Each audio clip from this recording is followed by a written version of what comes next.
je suis Rachel et depuis octobre 2023, j'occupe le poste de responsable des achats café vert et suivi des filières chez Lobodis. Dans cette série de vidéos, je vous propose d'aborder avec des mots simples un sujet un petit peu complexe, celui de la déforestation importée associée aux productions de café.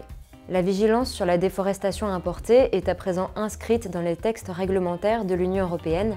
Il nous semblait donc essentiel de vous l'expliquer, mais aussi d'illustrer comment chez Lobodis, nous nous engageons à lutter contre la dégradation des écosystèmes forestiers depuis plus de 30 ans.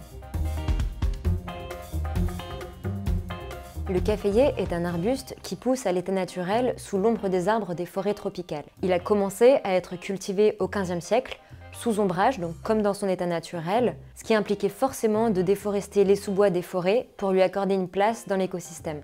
Après sa découverte par les Européens, le café s'est largement répandu dans de nombreux pays de la ceinture tropicale en suivant le rythme des colonisations européennes.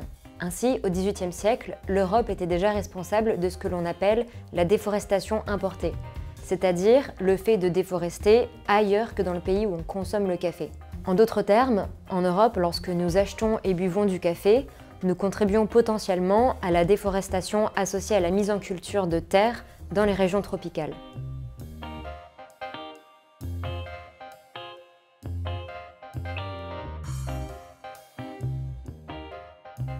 Au cours du temps, la demande mondiale en café n'a cessé de croître.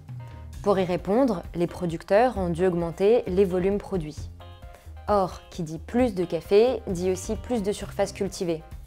Sauf que l'accès à la terre coûte très cher et il ne suffit pas seulement d'avoir des terres, il faut aussi de la force de travail, des outils performants et des infrastructures pour traiter et récolter autant de quantités de café. En somme, l'augmentation des volumes de café a nécessité de solides investissements qui ont pu être réalisés rapidement et massivement par les pays qui sont aujourd'hui les plus gros producteurs de café au monde, le Brésil, le Vietnam et l'Indonésie notamment. C'est dans ces pays que se sont implantées de très grandes entreprises qui ont pu investir massivement dans l'acquisition de très grandes surfaces de terre.